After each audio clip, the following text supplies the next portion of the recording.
Good morning. Thank you for joining us and welcome to today's webinar, Minnesota Alumni Travel with Gohagan Company. My name is Audra Farrell with the University of Minnesota Alumni Association, where I'm the director of the Minnesota Alumni Travel Program. I've been in my role since 2015, but the Alumni Association has partnered with Gohagan to offer great travel experiences to alumni and friends for more than 30 years. During our time together today, we will give a brief overview of the Minnesota Alumni Travel Program and our relationship with Gohagan. Then Robert, our guest from Gohagan, will address the topic of returning to travel and safety measures, as well as giving an overview of our upcoming tours together in the remainder of 2021 and 2022. Before we get started, with the presentation, I would like to thank our Alumni Association members and donors for making initiatives like the Alumni Webinar Series possible. If you are interested in learning more about the Alumni Association, visit us at umnalumni.org/membership. And I'd also like to mention some upcoming webinars in our travel series, including the 3 that you see here. I hope that you'll join us at these upcoming events. And in June, we'll have also a presentation from AESU, our Young Alumni Tour provider. So stay tuned for details on that. And you can register for these events at umnalumni.org/events. Okay, a couple housekeeping things. If you'd like to listen in via phone, you can dial 646-558-8658. And then when prompted, you can enter the webinar ID 938-0757-0673. And questions are welcome during our session today. I will be monitoring the Q&A while our presenter is speaking, so please use the Q&A button to submit your questions. And we'll definitely do our best to address all the questions before our time is up today. Okay, so the Minnesota Alumni Travel Program offers more than 40 destinations annually and gives you the opportunity to explore amazing locations all around the world with alumni and friends. We do have all of our 2021 and 22 tours listed on our website. That's umnalumni.org/travel. And I welcome you to contact me anytime with program questions. You can reach me at umtravel@umn.edu. So for those not familiar with the Minnesota Alumni Travel Program yet, I'd like to mention that in a typical year, non-COVID year, we have about 500 alumni and friends joining us on tours, both domestically and internationally. Our destinations include every continent and all different modes of travel, including small group land tours, river cruises, small and mid-sized ocean cruises, and even some train journeys. And we work with 8 different tour providers who specialize in alumni group travel to offer curated, educational, and engaging experiences where all the details are taken care of for you. And I'd also like to mention that the average number of Minnesota alumni and friends on each trip is 10, with some tours exclusive to our travelers from Minnesota, while other tours offer the opportunity to travel with alumni from other university groups as well. And you can see on the graphic on the screen a breakdown of where our travelers in a typical year go as far as regions of the world, as well as which modes of travel they use. Okay. So a little bit about Gohagan, our partner.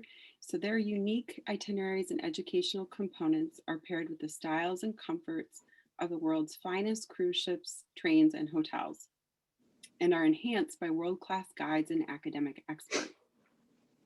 And they're designed with the knowledge and insight that comes with more than 35 years of experience. And their destinations span the globe. Minnesota Alumni Travel currently partners with Gohagan to offer more intimate ocean cruises, so these are up to 200 passengers, river cruises, and small group land journeys, where Minnesota travelers have the opportunity to mingle with guests of other alumni associations as well. And personally, I've experienced a Gohagan cruise in Greece aboard the luxurious Ponant ship, and everything on board was wonderful. The level of service was truly excellent. It was a smaller ship, as I mentioned. Gohagan works with smaller ships, and the staff on board knew who I was, knew my name. It was very impressive. And all of the included excursions were both interesting and educational and well thought out. So for 2022, we have 8 tours planned with Gohagan and a handful yet in later 2021, but I will leave that to Robert to get into. And these are a few pictures from my trip in Greece. And actually my background picture is Santorini as well from this trip. Okay, before we get started with the presentation from Robert, I'm going to do a few poll questions. So I invite the audience to participate. So have you traveled with Minnesota Alumni Travel before? You can answer no, not yet, yes, once, or yes, more than once. All right, so I'm going to close out the poll now.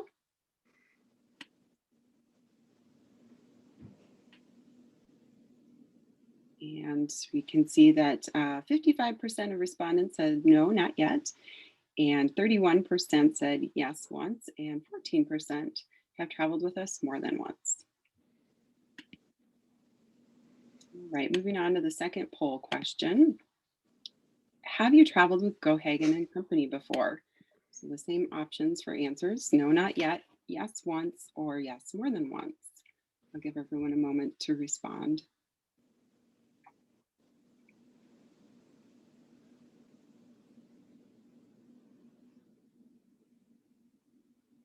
Okay, I will close out the poll now.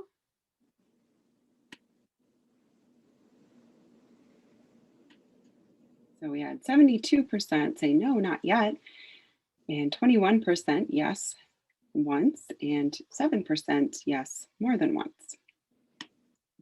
All right, one more question. And this is, I am planning to travel in 2021, 2022, 2023, or not sure, no travel plans currently. It's hard to say all those 2022, 2021s in a row. It's a lot of twos.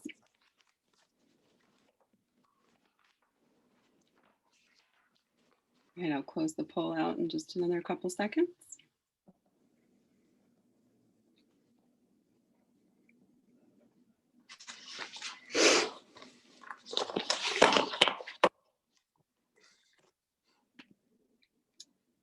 Okay, and we have our results.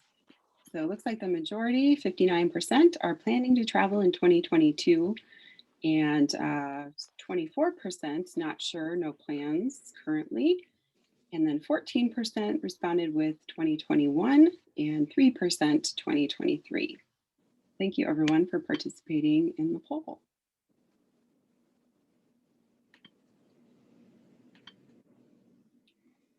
Okay.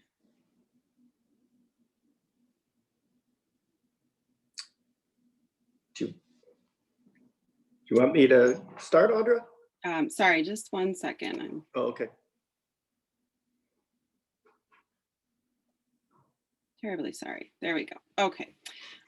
So next, I would like to introduce our presenter, Robert Bingle from Gohagan & Company. He's the director of sales there and has worked there for 7 years. So he has served in a previous role as a travel director and has led several of Gohagan & Company's itineraries. And he says he was fortunate to travel with many University of Minnesota alumni while out on tour. And whether walking the halls of the Hermitage or talking about a shared fondness for the Bobby Jackson-led Final Four, he always enjoyed his time with the Golden Gophers. So thank you for that, Bobby. We appreciate the warm words towards our alumni and friends. And in his current role, Bobby works Robert works with representatives of university alumni associations and gets to make an annual trip to the Twin Cities. So thank you so much for joining us, Robert.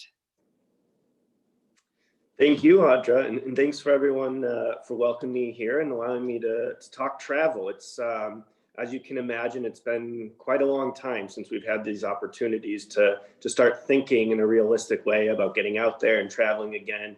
And actually, I was just thinking, in my previous role as a travel director, I actually was on the same trip as Audra in the Greek Isles. So, and we're going to talk a little bit about the Greek Isles later. But yeah, I've been fortunate to travel with Minnesota alumni, and I've been working with the Alumni Association for a few years, and just really grateful to have this opportunity to talk to you about our company, the type of trips we do with Minnesota, looking at future travel, and some of the changes in the way it's going to look going forward. So, Audra, if you don't mind, we'll kind of dive into it all. Great.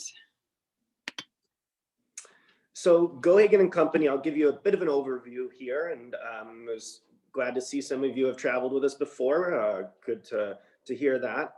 So Gohagan Company has been specializing in small group educational travel for over 35 years. Really the name of the game for us is that in-depth educational experience, and specifically for alumni groups. We work with a few nonprofit museum groups, but the vast majority of our clientele are alumni associations. We do not go to the general public. So we're not in the FIT market, which is a free independent traveler. We are specifically alumni and a few nonprofit museum groups. So in that sense, you can't find our trips on the general market. And with that, we partner with universities like the University of Minnesota to really provide that in-depth experience. Not only educational, but experiential, and also, I would say, just from my experience as travel director, also fun. It's a good time too, certainly. It's not all just academia or things of that nature. One of the key elements we focus on with our trips is we do a lot of small 5-star exclusive ships where we fully charter them. So you're not getting on a ship of 500 people, and our group is 100. We charter anywhere from about 100 to 175. The largest ship we use is about 200, and it's all of our alumni association. So, you know, on any given trip where you're on a ship of maybe 150 people, it might be the University of Minnesota and UCLA, the University of Illinois, you know, Emory, things of that nature. So, which is a nice added element too, is that you have all these different universities kind of together with like-minded travelers, and we have lecturers from various universities throughout who are lecturing on specific areas. So oftentimes you'll go somewhere, you can experience a lecture, say about, you know, say about the Greek Isles, about Patmos, and then you'll actually go there the next day after having heard from someone who in many cases has written a book or academic articles on these locations.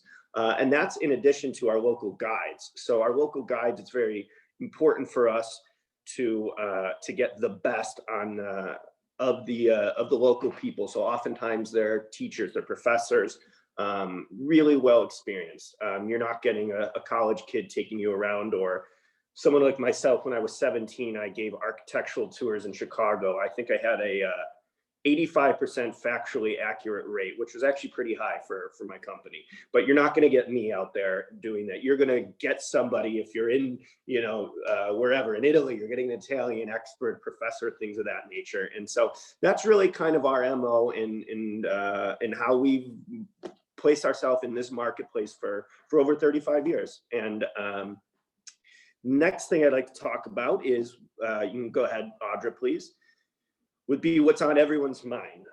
What is travel going to look like going forward?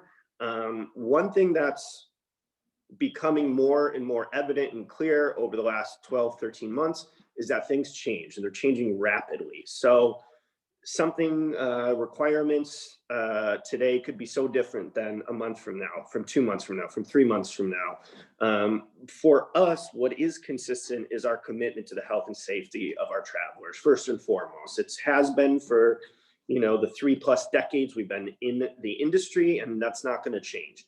Another thing is that what really comes into play is our relationships with our ground operators, with the accommodation, the hotels we use, and then with the ships we use.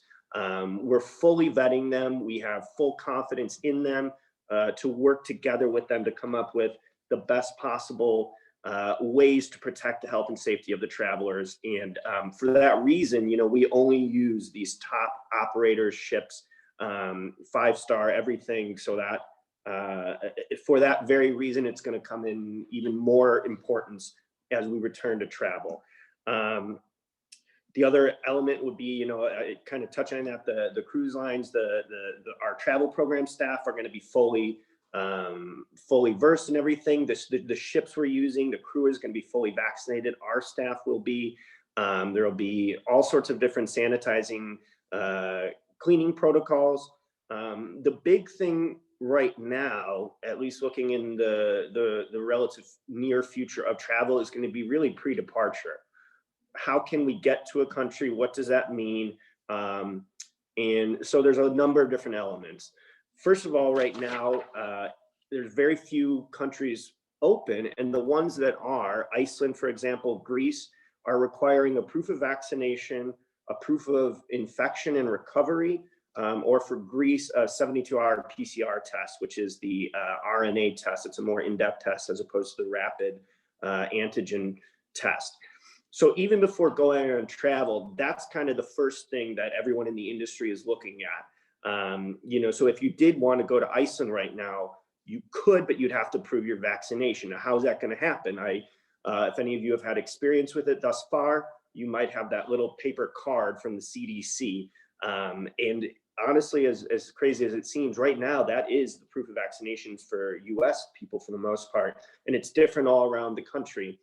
The same way entry requirements are different in every other country.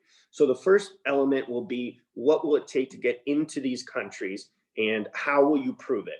The IATA, which is an international travel association, is looking at Airline Travel Association is looking at doing virtual passports, digital passports, where you can have your proof of vaccination.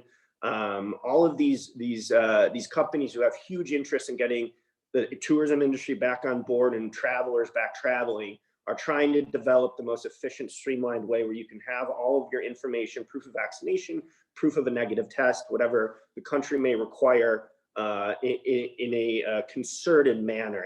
Because right now it's almost like the Wild West. Every country's doing things differently. So that would be the other element, is that from the tourism standpoint for us, we're really hopeful that there can be some kind of unified way of travel. Maybe if not necessarily every country out there, at least maybe some of zones, the Schengen zone, the EU, maybe they have a unified, this is how you show your proof of vaccination, or this is how you show a negative test, which again, that might not be even required come 2022. We really don't know. So that would be pre-departure. We're monitoring all of those elements. Then on the trip, as I mentioned, we're having extremely thorough cleansing, sanitation, no buffet meals. There's going to be social distancing as necessary, following CDC guidelines, following the local government's guidelines, and we really do trust our operators to be beyond thorough to protect the integrity of the program and the safety of the traveler. And the first part on that, the former, is that we are committed to operating a program as long as it respects the integrity of the original itinerary. So if things are closed, if we can't go to one country but we can go to the other, we're not going to put out some itinerary that is not up to the highest Gohagan standards. So there's a lot of stuff still changing and moving, but we can certainly say that on a daily basis, 7 days a week, we're in touch with our local operators and we're monitoring all the various governmental requirements. And not to be all doom and gloom, things are starting to come around. So we're very excited. You can travel to Greece. You can travel to Iceland right now. And we think that we're close to turning that proverbial corner in travel. Can move on, Audra. Okay, now we're going to just have a quick opportunity for anyone to ask any health and safety related questions at this time. I don't currently see any in the Q&A, so we'll just give it a few seconds. And if you think of something later on, we'll have another break for questions once we get through the destinations. I think maybe everyone has gotten tired of hearing the health and safety info. They just want to go places, right? Yeah. All right, well then we'll just move on to going places. All right, great. Now this is the fun part. I'm going to talk about the 8 trips, as Audrey mentioned, and you know, before I just completely move off that last topic, I do think as a traveler, looking ahead to even be talking about these 2020 trips, you know, I think it's a good thing to just kind of remind ourselves, if you're able to internationally travel, you know, before pandemic, after, just how incredible that is and how fortunate we are. I mean, considering the percentage of people just period who never leave their, you know, 50-mile radius of in around the world, and then moving forward to now, we've seen everything be closed down for so long that now as we look forward, gosh, I think it's wonderful, and it's really I'm grateful to be able to hopefully be a part of new travel experiences, international travel experiences in 2022. With that, I do see a couple questions coming in. Sure. So just 1 second before we get to the destinations. One question was, will all passengers need to be vaccinated to travel? So no, technically no, and it's going to go by each country. So right now, most of Europe, you can't go into anyways, unless you want to quarantine for 10, 14 days. The few that are open are different. So each one is different. So what we're seeing though is the consistent thing of countries that you can travel to is, if you have a vaccination, proof of vaccination, you can go into the country without quarantine. To return to the US, you have to prove a negative test coming back. But if you have a vaccine, if you're vaccinated, you can travel to some of the countries that are open. So that is going to be by far the most, give you the most opportunity to go to the most places. We're also seeing a few countries if you have been infected and recovered, and you can prove that with medical documents, that you can also travel. Some are doing that. And now Greece is one of the first to come out and say, even if you're not vaccinated, you can, if you get a PCR test, which is the more thorough test, it often takes you know, a day or so, within 72 hours of your departure to Greece, you can still go there without the quarantine. I think at least for 2021 and the beginning of 2022, to have the most flexibility to travel and to go to the most places as they open up, I do think it will be the vaccination. As a company, as countries, no one is trying to make any statement one way or the other on should you get vaccinated. Of course, we're not. But the reality is a lot of these countries are looking at it and saying, we don't care if you get vaccinated or not, but if you're not, we can't risk you coming in and infecting our citizens when we already have, you know, enough to handle within our own borders. So no, I know some people can't get vaccinated, you know, for various health reasons, or there's a whole line of things I'm not going to get into. It doesn't mean you can't travel, but I would say if you want the most flexibility as the world reopens, the vaccination would be would be the best way to do that without getting into any opinions or anything like that. Thank you. And we had another question. How is travel insurance affected by COVID or other health issues? I meant to touch on this before going into this. I'll also talk about our cancellation policy. So travel insurance companies have adjusted, like so many other companies in the travel industry. And what they're now doing is they're providing coverage for in departure COVID related issues. So now not pre-departure, in departure. So when you're on the program, most travel insurance companies are offering various protections for if you get COVID and you have to go to a hospital for 7 days, and they'll cover that. Transportation to get to a hospital, to get whatever, some extra nights at hotels. So a lot of travel. All the trip interruption type expense. Exactly. And they're adding that. What what they've gotten a little bit stronger on is pre-departure cancellations. So for example, there's really every travel insurance company has a cancel for any reason. Most do, I should say, plan, which means you can cancel 2 hours before the trip, or some maybe it's 24 hours and no questions asked. Those are obviously going to be the most expensive plans. And that's what they would say. If you really don't know if you're going to be able to go or whatnot, that pre-departure, that's what you should do. I have not seen many travel insurance companies doing things where pre-departure, where if you get COVID or if a family member gets COVID or something like that, or you test positive, that they're going to cover you. I think just the risk for them is just far too high. So they've added coverage for within departure programming, but pre-departure, I would say, it's still, you got to buy that cancel for any reason if you want to be protected for everything. Yeah. Okay, one more question is along this lines, and then these lines, and then we'll move into the destinations. And Audra, I want to talk about the cancellation policy, but yes. We can do this question first. So. Will all guides be vaccinated? Somebody asked. So that's a good question. Our travel directors certainly will. And we're working with our local operators. The ships we use, the crew, the staff, all will. For the local operators, we're still working on that to have drivers and guides because it's tricky. We can't necessarily force a local operator or anything like that, but however, we can choose who we're using. And as we look ahead now, our first programming is going to be potentially in the fall of 2021. That's something that we're putting out there, and something that I would imagine for these ground operators, many of them, especially the ones we use, have already told us as much, that they will get their guides and drivers vaccinated because they know how important that is to keep clients and to keep the travelers coming to them. So I can't say with 100% certainty that all of our local guides and operators will be vaccinated, but I can tell you that that's something that's very important to us and something that we're pushing very hard for anyone we use, and if not, reconsidering and going with another operator.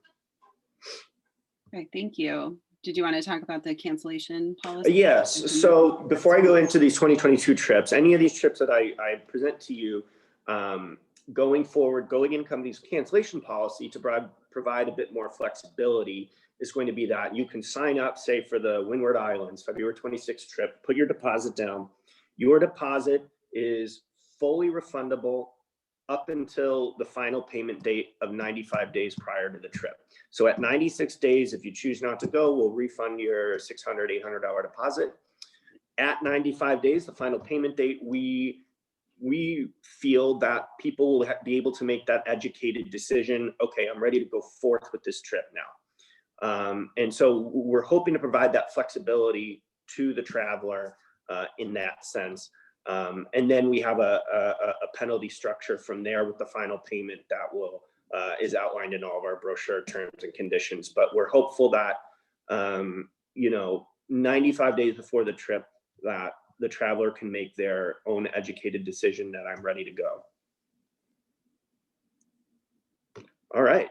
Well, I will now dive into the trips. So we'll start out with a great one of my absolute favorites, and it is sailing the Windward Islands. So February 26, 2022.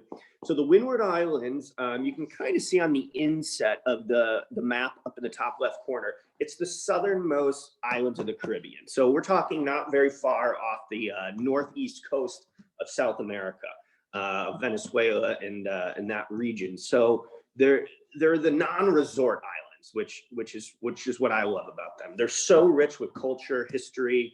You have the islander culture, then you have, for better or for worse, all of this European, French, British influence that's come down there. You have these incredible spices, rum, and these just amazing, just idyllic beach island places.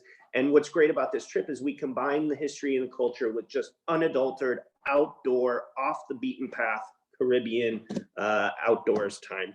And if you want to go ahead, that's the Grand Pitons, by the way, on the right there in St. Lucia. If you want to go ahead, Audra, and we'll. So we're on the ship we use for this is the Windstar. So it is a 5-masted sailing vessel, and the entire program is under sail, which is great. Again, fully chartered by us, all excursions included, everything, meals, everything included. Basically for all of our trips, everything is included except for air. And I will, before I forget, I will give you the pricing on these two. So this program would be $3,995 beginning at, and on the Windstar, it does have a motor. So if we do need to use the motor, of course we do. It's mostly a combination of motor, but the majority of the trip will be under just natural sail. So we start off right off the bat going to Rodney Bay in St. Lucia, where the Grand Pitons are. They have the sulfuric springs. They have an active volcano there that just went off a couple of weeks ago. No one was hurt, but that's good news for us because now we have like another 200 years before it goes off again. So by February, we're in the clear. But then we continue on, and these other just fantastic Terre Haute, Ile de Sant, Fort de France, Martinique, where you have this French influence. You have Fort Charlotte there. We have a rum distillery there. We have there's a site of where there was a great meeting during the Cold War that we go and visit. Kingstown, you have another fort in the morning, but then Admiralty Bay is you're just out on the beach. And the other thing is that Windstar, we go to these private beaches like the one just below the ship to the left, where we'll throw up anchor and then we'll spend the whole morning, afternoon. We can go back and forth to the beaches.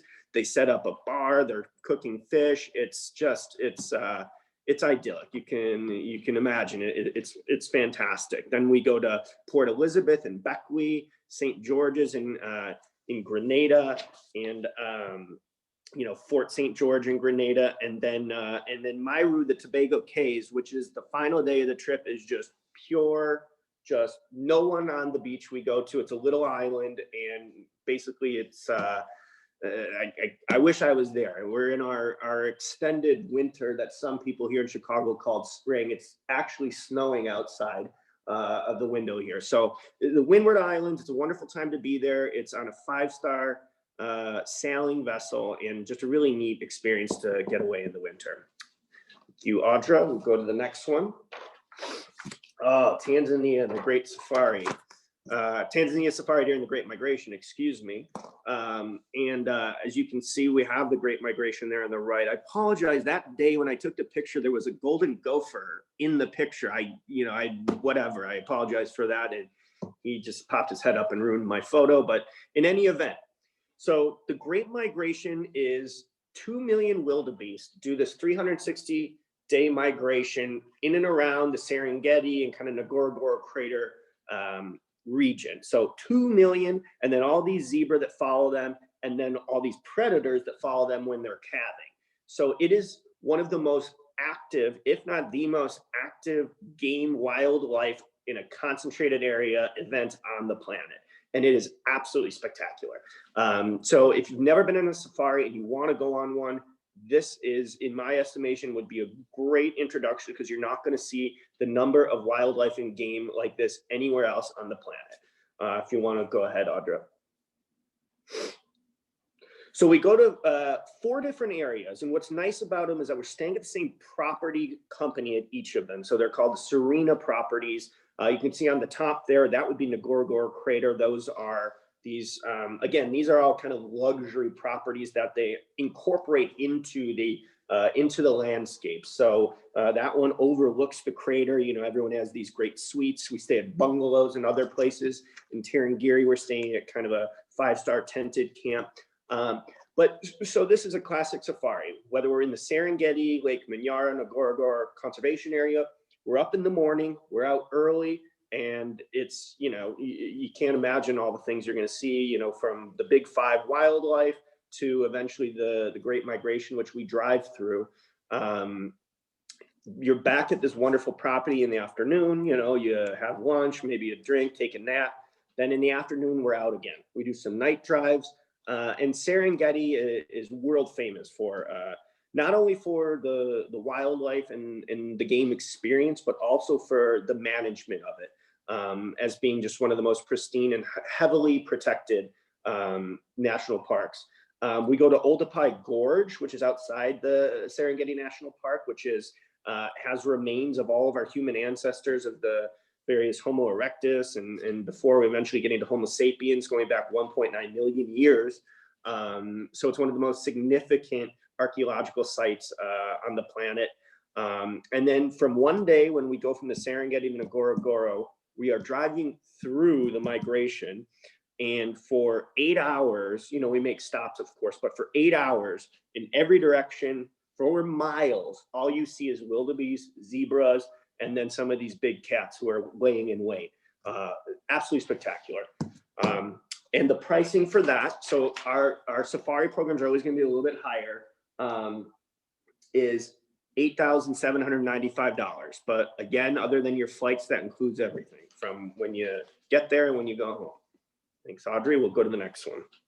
I just have to add that I've been to over 70 countries, and the safari I did about 10 years ago was one of the best travel experiences of my life. So if you haven't been on a safari and you're at all interested, highly, highly recommend this program.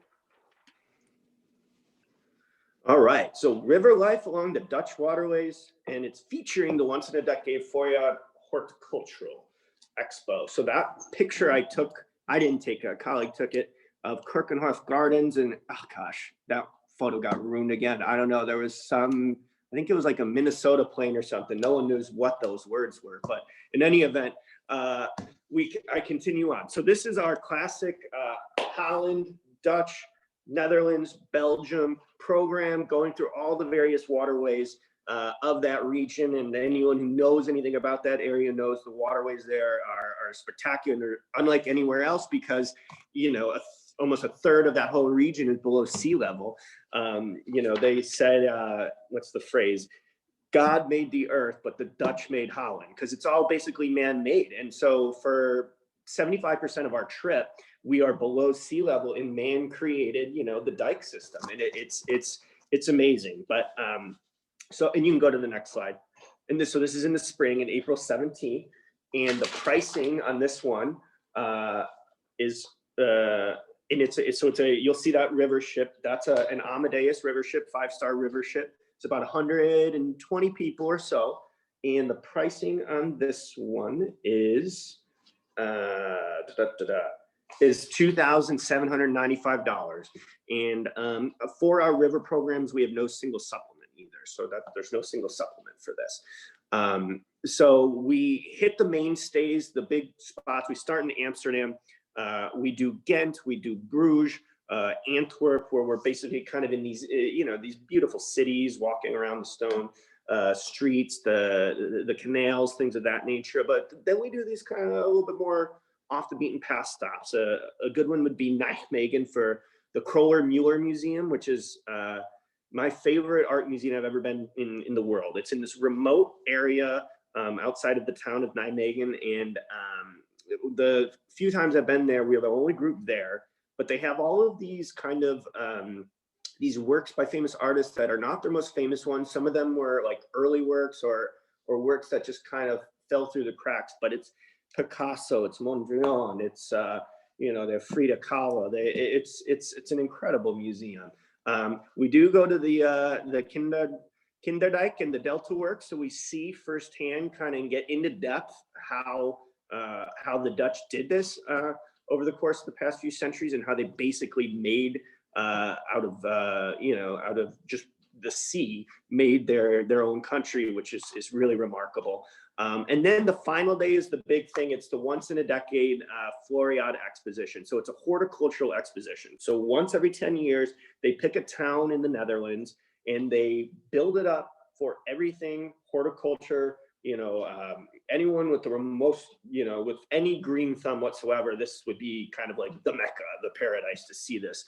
And we'll go and spend a full day there. It's supposed to be remarkable. and they're focusing a lot on all these different new green technologies and things like that, and then also just your classic horticultural everything. And I've never been there myself, but people who do say it's really a remarkable experience. And then we finish in Amsterdam again, so that's nice. You can get, you know, same place on either end, the anchor cities.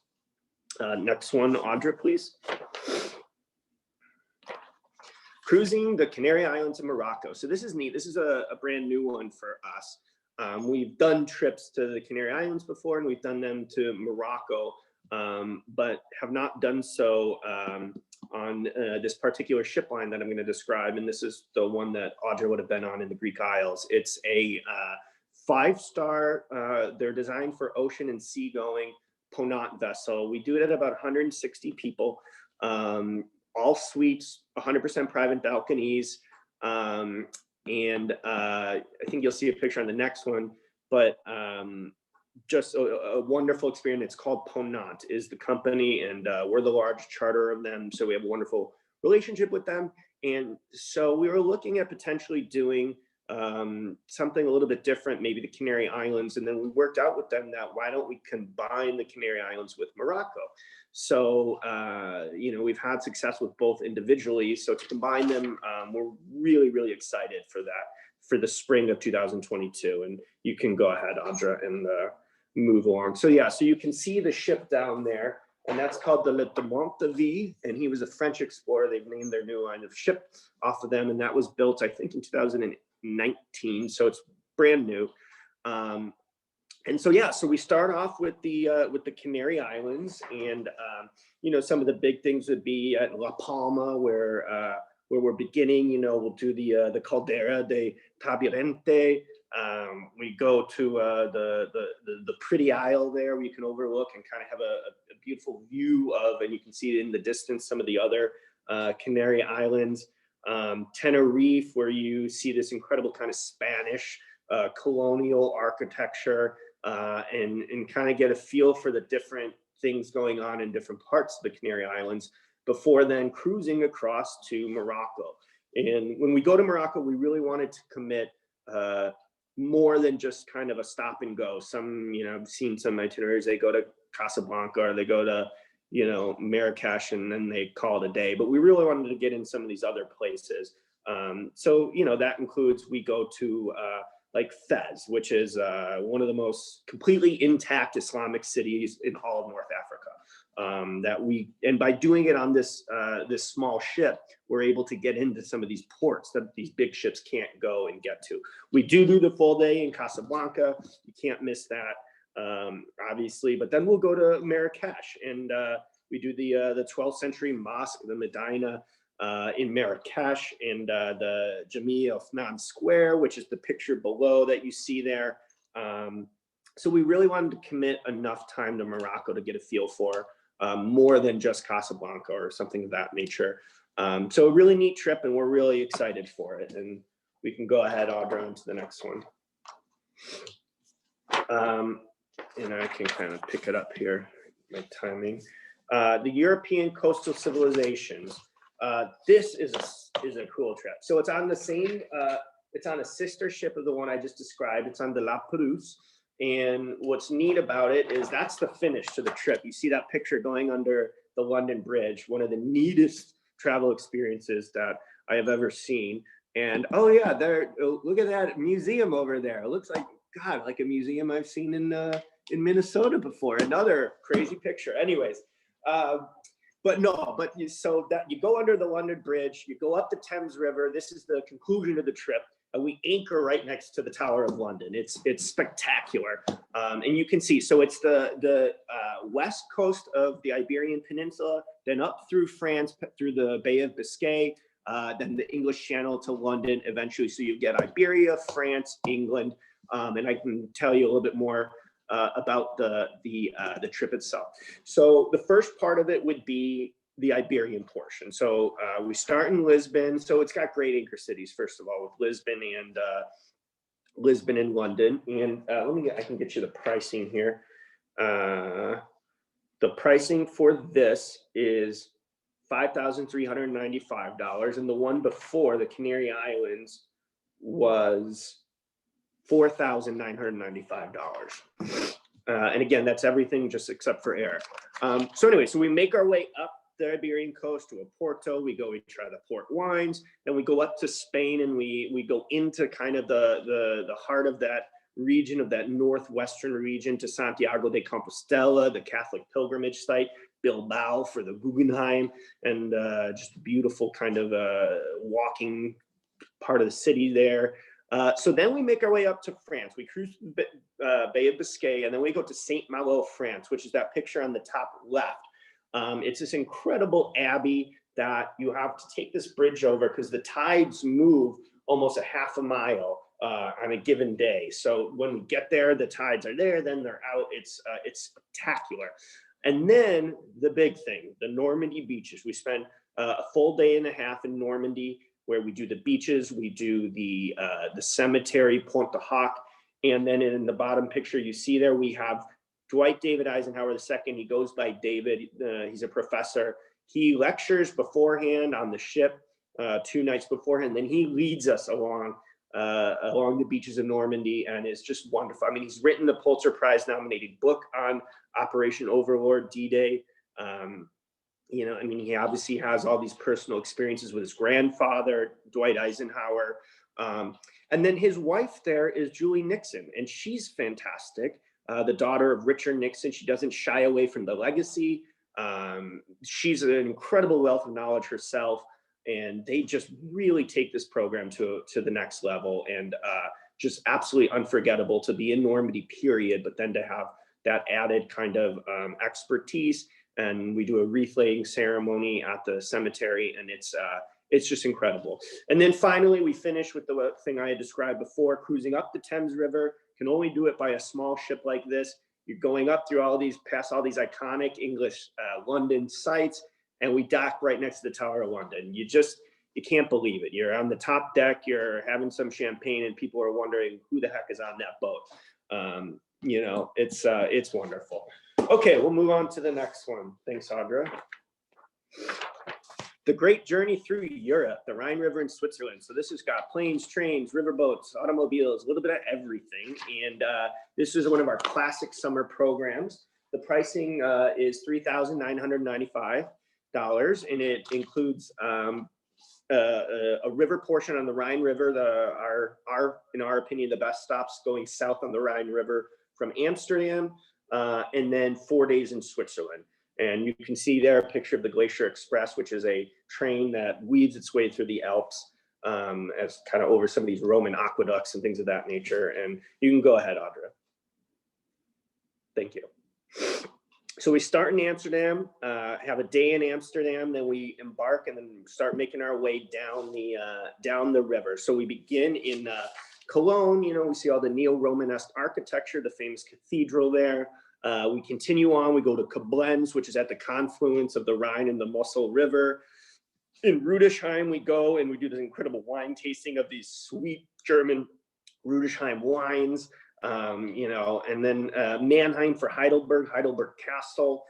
In Strasbourg, we go to the Grand Ile, the Grand Island, where we're in this island of the heart of kind of the old Strasbourg, and surrounded by Germany, but just this little portion of it is part of France.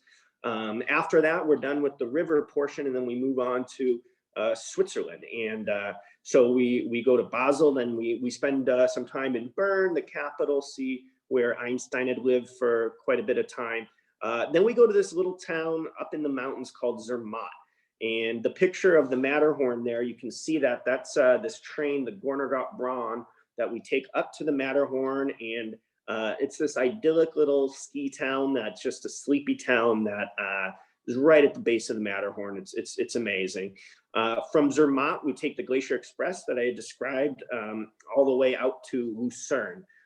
In Lucerne, the picture in the bottom right there, you can see is the famous bridge there. But then my favorite day of the entire trip would be the last day. Lucerne, you know, we go in the morning and we go up to Mount Pilatus, and we take this incredible cogwheel train up, or going down, but up we take this amazing kind of like almost ski lift. Then you come down, you're at the base of Lake Lucerne, You go on a private lake boat ride in the afternoon, you grab a beer, you're back in town, then you walk around and you go, and Lucerne is just the neatest city, I think, in all of Europe. And that's my favorite day, and I love that it's the last day. So it is a great journey, I would say. I'll just add to that Yeah. this is a trip that we offer every summer, and it's popular with our travelers every year. So it is a great trip. It's been on our docket for years and years. All right, move on to the next one. Now this is nice, a little change of pace. So it's a fall trip, and this would be a land-based trip, our village life around the Italian lakes. The idea here is that it's small group size, maybe about 25 people, and we're in one location for this trip being Como. And then we go out in the mornings on excursions, but you're always back in the mid-afternoon, walking around Como, trying the foods, the wines, and there's a lot going on in Como as well. We stay, you can go ahead and move to the next one, Audra. So we stay at the Palace Hotel, which is right on the water. That would be on the top left there. It's an old chateau that they've converted into a hotel, and it's beautiful. But then on the various days, we do private boat rides on Lake Como or Lake Maggiore, where we go to the Borromean Islands, which are kind of right in the center of the lake, and have these beautiful gardens, and Stresa, which is this little town in there. In Milan, we spend a full day in Milan. We go to the Santa Maria dei Grazie to see the Last Supper by Da Vinci and go around the town. There's the cathedral there in Milan. We do a couple different rides just along Lake Como just to see all the villas. George Clooney comes out and joins us for a glass of wine. It's wonderful. No, he doesn't, but then Lake Orta, you know, you have the Sacromonte d'Orta, which is down in the right-hand corner there. It's a wonderful trip. You really get a feel for this region of northern Italy, the Italian Lakes region, and it's nice. You unpack once at the lake at the Palace Hotel. And you know, you go out, you feel like you had a wonderful full morning, and then you're always back, you know, 2-3 o'clock to just kind of enjoy the afternoon in Como. And it's a really nice program. It's a nice time of year to be there as well. We can move on. So this is our Greek Isles trip. We've been doing variations of the Greek Isles for 30 years now. We have a wonderful operator family down there, our travel family of Greek guides, as we call them. And this one, Audra's got a background there that looks like we could be visiting places like that. Yeah, this is by far, I would say, our most popular fall trip. And it's a nice time to do it in early October. There's not as many crowds. It's really nice weather. It's before Thanksgiving and all that.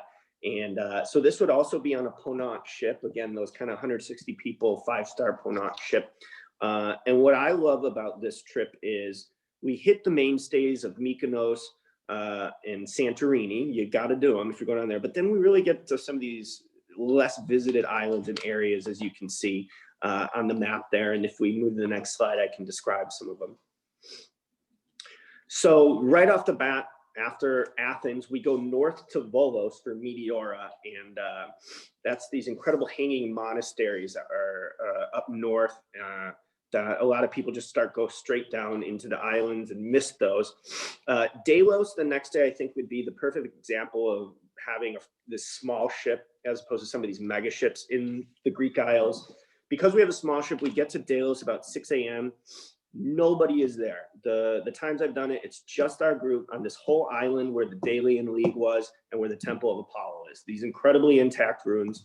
And as we're leaving at about 11 o'clock, 10:30, all of the ferries are coming over from Mykonos. We're waving to the hordes of people, taking a shot at ouzo and smiling as we go past. And but you really feel, wow, this is great to do this experience on a ship like this. Mykonos, you know, it's wonderful. Patmos and Rhodos are a little bit more off the beaten path. We spend a good chunk of time there. Windows for the Acropolis, which is the bottom center picture. Santorini, of course, you got to go. There's no other place like it. The cliffs looking down onto the water, and then Akrotiri, which is the Bronze Age archaeological site on the island of Santorini, we also visit. And then finally, Mycena and Epidaurus, which would be kind of more in the northwestern portion of the Greek Isles for some other really spectacular ruins there. We want to Well, yeah, you can move forward, Audra, but I just wanted to touch on another trip, Singapore and Bali, that I don't have slides for, but. That's okay. We can stay here. Okay, so we were, originally there was a plan, we were looking at potentially doing a Singapore and Bali trip in the fall of 2022 for various reasons of positioning with the ships, and a different opportunity arose. We shifted it to the spring of 2023. The main thing being that we found out that in the spring of 2023, in April, the itinerary we had planned to go down to Singapore, to Bali, and then the islands of Indonesia, Java, Borneo, Borobudur. In the first weeks of April, it lines up with a total solar eclipse. And so we couldn't pass up on that opportunity. So in the beginning of April, we're going to use a Ponant ship, just like the ones that you can see there in the bottom left corner. And we're going to do a 2-night Singapore, 2-night Bali, and then a 7-night cruise around the islands of Indonesia. And we are going to be out on the water in the heart of Southeast Asia, experience a total solar eclipse. And so we're really excited about that, but that would be one change from 2022, but just wanted to mention that, as I think it will be a really, really special trip, and we're excited to have Minnesota with us on that one. Yeah, we're looking forward to doing that in 2023. Okay, well, we will move on then to questions about itineraries, and I have one for you here. It is, on average, how much of the day is spent walking versus in a vehicle? Is there free time to explore on our own?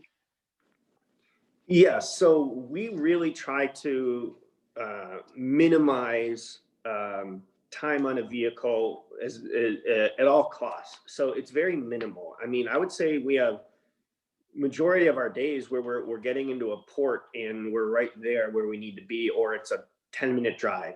And the way we're able to do that is, especially on these ocean and sea trips, is that we go into these smaller ports where you're not having to take a bus an hour to get to the sites. So we minimize, vehicle time quite a bit. I would say vast majority of the time you are at the site, at the excursion. There's a few outliers where just to get to a far off archaeological site or something like that might require a 2-hour trip, but nothing more than that. We never really will do much more than that. Free time we build into every single day. So we look to have like afternoons as much as possible, or late afternoons, evenings. We add a lot of times where we depart the port as late as possible so people can walk around, get dinner ashore. Our local guides provide people recommendations in that matter.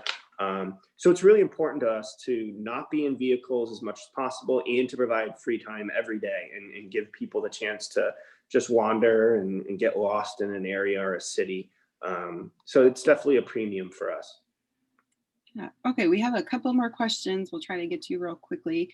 One is, what is the price of the Greek Isles trip? I'm and sorry. The Italian lakes as well. Yes, the Italian lakes is $3,995, and the Greek Isles is $4,995. Thank you. And then a question about the Singapore trip.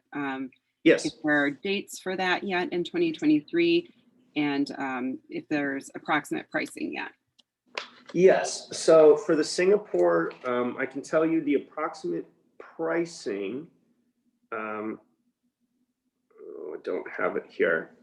It would be on the higher end. It's one of our longer trips. So I think it's almost 11, 12 days. And I believe it's in the range of $7,000 to $8,000 per person. And the cruising dates, we have a tentative schedule between the first 15 days of April, essentially. But we're just finalizing which exact dates we're going to do so that we can line up the solar eclipse at the optimal part of our itinerary. But it'll be within those first 2 weeks of April. Okay, thank you. Okay, well, we need to wrap up. I just have a couple more things to say, that we do encourage all travelers to consider purchasing travel insurance to protect their investment and their trip. And also, to make sure that they have the right health coverage while they're away from home. And our Alumni Association travel insurance provider is USI, and they've been in business since the 70s, and we've been partnering with them since 2001. So if you're planning a trip, I definitely encourage you to reach out to USI and get a quote, and make sure that you're covered for your next destination. And then I just wanted to also put this back on the screen. If you have questions that we didn't get to, or other questions arise after the webinar, please do reach out to us, umtravel@umn.edu, and then our website as well is on the screen there. So all of the trips are on the website, so that you'll find, if you missed details today on anything, you'll find the information on our website, or you can reach out to me. And then we will be sending out a recording of today's webinar, so you can view it again later if there's something you wanted to see again or share with somebody. And I'll also be sending out shortly a survey, so please tell us what you thought of the webinar. And thank you everyone so much for attending, and thank you, Robert, for joining us and for all the information you've shared. Thank you, Audra, and thank you all for welcoming me here and letting me speak a bit about the trips and everything like that. Really enjoyed it. Thank you.